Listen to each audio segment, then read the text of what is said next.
The time has come for us to discuss the best car for your money in Australia under $50,000. In case this is the very first video in this mini series that you're watching, my friends, let me clarify something. This is the third video to start with, and when I say under 50, I'm saying between 35 and 50. Why? Because the previous video, the second one in the series, was talking around the ballpark of 35, only new cars in Australia, simply because it's very hard to be fair for the used car propositions, because too many variables to worry about there. It's Australian dollars, the prices are rounded up. Let's go. So for 50 you can get a lot. Let's start with Toyota, why not? For Toyota, climbing kind of closer to $50,000, a competitor, kind of a contender for your money, is Toyota CHR Hybrid with 1.8-liter engine, hybrid engine as well, great, very popular, and you would pay for that CHR $47,287 at the moment of recording of this video. Climbs closely, dangerously closely to 50. In my humble opinion, of course, I understand Toyota, I understand perception of it being that kind of unbeatable value, resale value, the lowest depreciation ratings and all of that kind of stuff in Australia. But I think CHR is simply too small of a vehicle to ask the full 50 grand for it, in order for it to be value for money. Well, luckily for you, it's not the only offering out there. You can go very low range and save quite a lot and go like almost down to 40 and a half, where the kind of the basic models of Toyota Corolla Cross start. Slightly bigger in terms of utility space within the car, I would argue, compared to CHR anyway, and much cheaper, much cheaper. Mind you, correct me if I'm wrong, but I think for 40 and a half, it's not a hybrid engine. I think it's just a normal petrol engine at that price. But do correct me, I'm not an expert on Toyotas, but this is what's on their website. Okay, so if you want to go cheap, you can go almost down to 40 there. And the most obvious contender in this category, you will not be surprised to hear, is RAV4 Hybrid, 2.5-liter engine Toyota, beloved car, lowest depreciation ratings, maybe the second, with the first place being taken always by the Hilux utes that are basically selling for as much as you bought them for. You can get the bottom of the range RAV4 for $46,700. I don't know, plus delivery costs probably, and maybe you will want to go one level up from it realistically, because at $46,700, I would say it's going to be rather bare bones compared to especially other cars that I'm going to talk to you about today in other brands. So stick around, okay? Is RAV4 the highest value for money? Let's wait and see. Mazda is also a Japanese manufacturer, also value for money, also rather low depreciation. Of course, it's not Toyota because Aussie bogans love Toyotas. Nothing is like a Toyota these days. You can go for CX-5.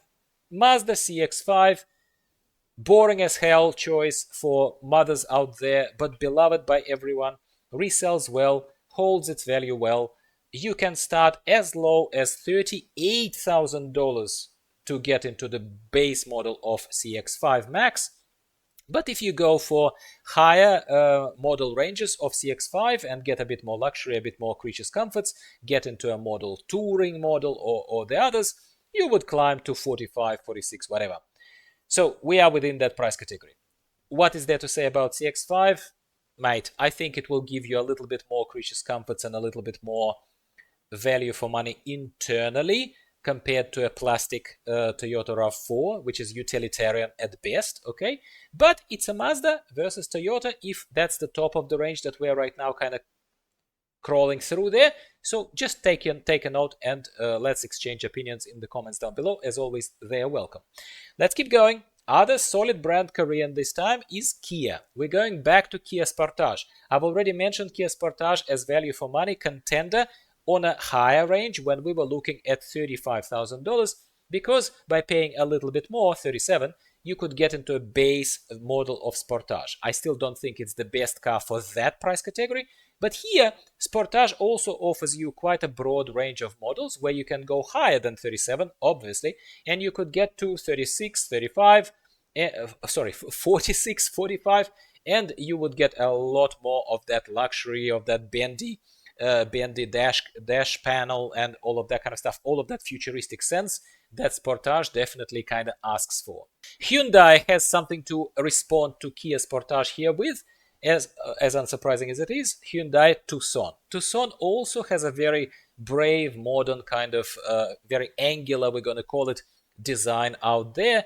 Not too bad. I would still go for Kia personally if I had to get it. But you could get into a Tucson base level at 40 grand, pretty cheap again, bare bones. But you could go for elite version for 45. That again gets you a bit closer to our range of under 50, solidly under 50, and you may just choose it. You may like this, how it drives, you may just like the design. You tell me in the comments down below if you own one. Let's keep going in the interest of time. We have wonderful contender from Mitsubishi Outlander, also fairly beloved car, Japanese made, 2024 model, can be bought for as low as, in a two-wheel drive version, can be bought for 42,000 Australian dollars in April 2025. All-wheel drive version will get you closer to our range. For 44,500 you could get into an all-wheel drive version. If you're getting this kind of vehicle, and it's so reasonably priced, I would actually say that Outlander is reasonably priced, and it certainly would give you more again inside than plastic Toyota ever would. I think that you might as well get an all-wheel drive. I would say I would get an all-wheel drive. Why get a two-wheel drive? It's reasonably priced. For an Outlander, also resells well, is beloved kind of model around Australia, I would dare say. It's a nice car. We're going to go to my car brand, Subaru, the one that I drive right now. And my Outback would be too expensive for you right now. You would get it maybe just a little bit over 50. So we're not going to go there just yet. But we're going to stay under 50 as promised. And there is the also beloved, well-known around the world, Subaru Forester waiting for you with open arms. Base model $43,000 and top model $46,000. And for $46,000 you're going to get all the classic Japanese all-wheel drive shenanigans. It's a lovely car. I own its bigger sister, bigger brother, however you want to look at this, Outback, and I am genuinely quite happy with it. There are some things that I wish were a bit different geometrically in it. It's still a wagon. It's not really feeling like a trucky SUV, which I would have preferred as a feel, me personally. I don't know about you. But Subaru Forester, mate, do I need to advertise it more? The car speaks for itself. It's as iconic as some Toyotas are. Okay, what does Nissan have for us to respond to all these other contenders with? Well, Nissan can throw an X-Trail at you. Nissan X-Trail, also one would argue, Japanese-inspired, kind of Japanese heritage sort of vehicle. Relatively cheap-ish. Again, bottom of the range, you can get it for $42,000. Not too bad, not too bad. Competitive with Forester, almost there. And a bit more of an SUV. Speaking of feeling like more of a higher sitting SUV, as opposed to, let's say, Subaru Forester, Subaru Outback, if we compare here closely, that are more of wagon kind of cars, okay? These days, it is believed, at least across the industry, that, say, Hyundai, Kia or even Subaru, they are a lot better established. So you could go to buy a Tucson for this kind of money. You could go and buy a Sportage for this kind of money, but you could go for any of those as opposed to Nissan. That's what I would do. GWM, Great Wall Motor, Tank 300, that very recently has brought to our shores diesel versions, finally. Well done, Great Wall Motor. Finally, mwah, I absolutely love Tank 300. Me personally, you know that I'm gonna vote for it, at least among top 2, to be fair, other than just tell you, Tank 300, we're done. Close the curtains. Done, the show is over. But for $48,000, close to 50, you can get a solid, proven, off-road capable, robust, amazing vehicle that has only one problem. It does not have too much interior space to be comfortable to camp in, which is why I'm not personally considering it as an update. But in diesel now, great for towing, amazing off-road. There are so many videos on my channel, translated Russian videos, my own videos. It's freaking amazing. Okay, so 48 grand gets you into a Tank 300, and I'm jealous if you have that money right now to play with. I don't. They are all in my money is in my Subaru Outback. Let's keep going before I start crying here. Okay. Now, if you're a family of 7 and you have limited amount of money to play with, you don't want to go for something outlandishly expensive like Hyundai Palisade or something like that doesn't even fit into our price range right now. I would go and take a look at the new facelifted LDV D90, I would go for diesel versions, not petrol. So maybe the price is going to be a bit more expensive for diesel, but the bottom of the range LDV D90 starts from 43. Okay, diesel you might, I didn't cross-check right before recording this video, it might be 45 or something like that, but it's still healthily under 50 grand. A large family would benefit from a big kind of space that LDV offers. Of course, the manufacturer doesn't have that good a name as some other ones that we just spoke about, so I can't defend that, but at the same time, it's value for money. It's definitely value for money and something for you to consider if that's all you have to play with. LDV D90, okay? I have to here mention one car that otherwise will get kind of forgotten a little bit. It's Suzuki Jimny. It's too much fun and too much of a beloved toy for many of an off-road capable vehicle. Is it value for money in terms of you getting the most out of it for every day-to-day situation for your family? Probably not. But you can get yourself a 3-door Jimny for $39,000 and a 4-door Jimny for $42,000. It's a Japanese-made car. It's amazingly off-road capable. It's a fun car. I am not saying no to it. That's why it's very much mentioned here as well. So that is another contender. Very, very solid, my friends. Now, as we mentioned in the previous price category of 35 or close by, we mentioned an EV. Well, here we have also a couple of EVs to consider, which is from BYD. So if you want to go bottom of the range sort of EV here that fits into our price category, it could be Atto 3 for 40 grand. For 40 grand, Atto 3. Guys and girls, I am not a fan of EVs, not because I'm not a fan of EV vehicles. I'm not a fan of two things. First, I'm not a fan of electric utopia future that politicians mainly try to draw for our country, but this is not a political channel, this is not a political statement, it is my personal opinion, as everything is, as I'm describing it here for you. So I'm not a fan of EVs from the infrastructure and future of EV infrastructure in Australia, specifically Australia, as well as I'm not a fan of those people who buy EVs because they think they're saving the planet.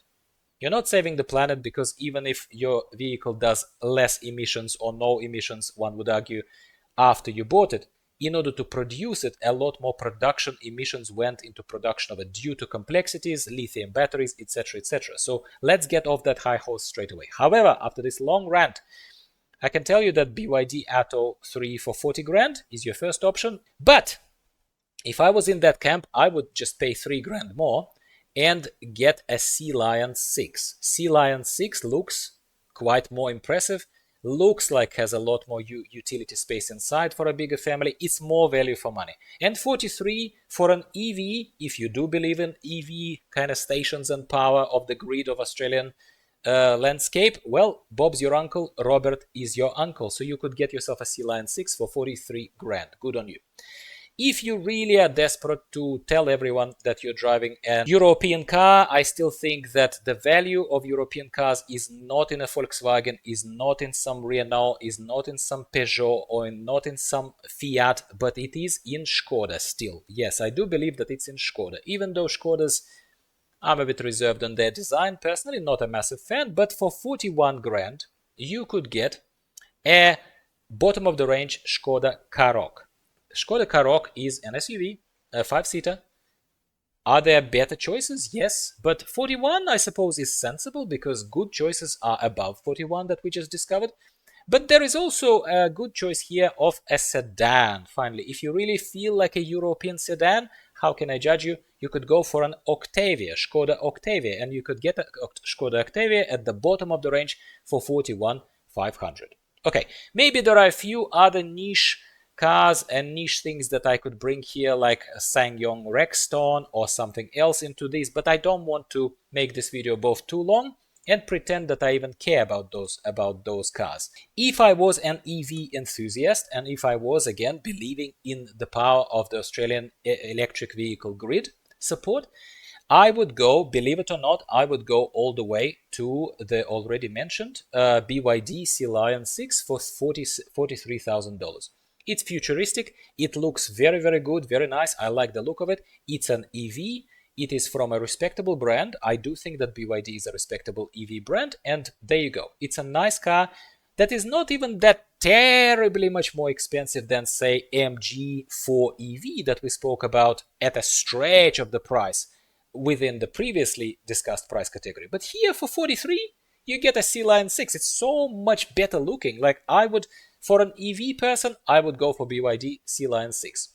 For a person who is single, wants to have fun, but a car that will resell really well, not lose much value at all, and yet will offer a lot of enjoyment out of driving in the busy city, I would probably consider even something, believe it or not, like Suzuki Jimny. I would consider a Suzuki Jimny. And you see where this is going. I'm a off-roading enthusiast, even though I don't do any heavy off-roading. I'm more of a camper than off-roader, and my mind goes there. But that's me, and I've given you a lot of other food for thought, right?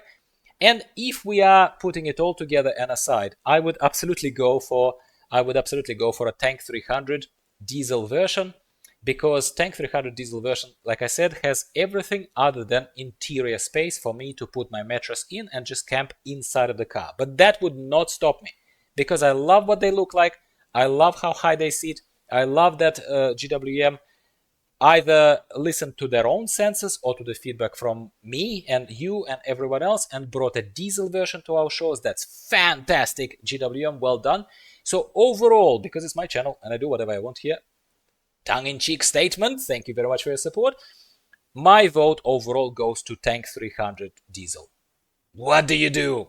I want one. I do want one. Now is your turn to tell me what you want. Out of this massive list that I gave you, hopefully inspiration, hopefully you enjoy these videos. Talk to me in the comments down below. There are lots of cars. The further up you go in the pricing brackets towards 60 grand, 70 grand, there are even more cars.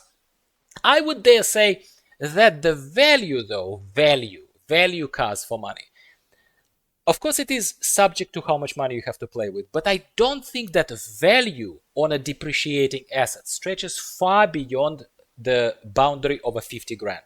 What I'm saying is that I probably have maybe one more video for you, especially if you talk to me in the comments down below and say, we're not sick of this yet, Dmitry, we want to hear what is the top range looking for you, like even if you wanted to stretch to say 60, yeah?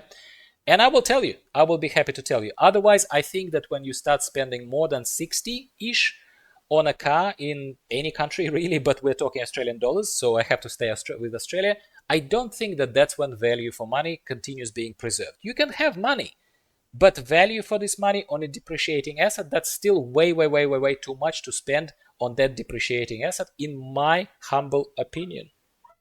But I'm happy to talk to you about that range of 60, 70, whatever you want. Talk to me in the comments down below. All you need to do is ask. I don't have a crystal ball. Maybe you had enough of these videos already. I have fun talking to you about this, but you might not. Talk to me, give the video a like, and I'll talk to you next week about something else cars related. I promise.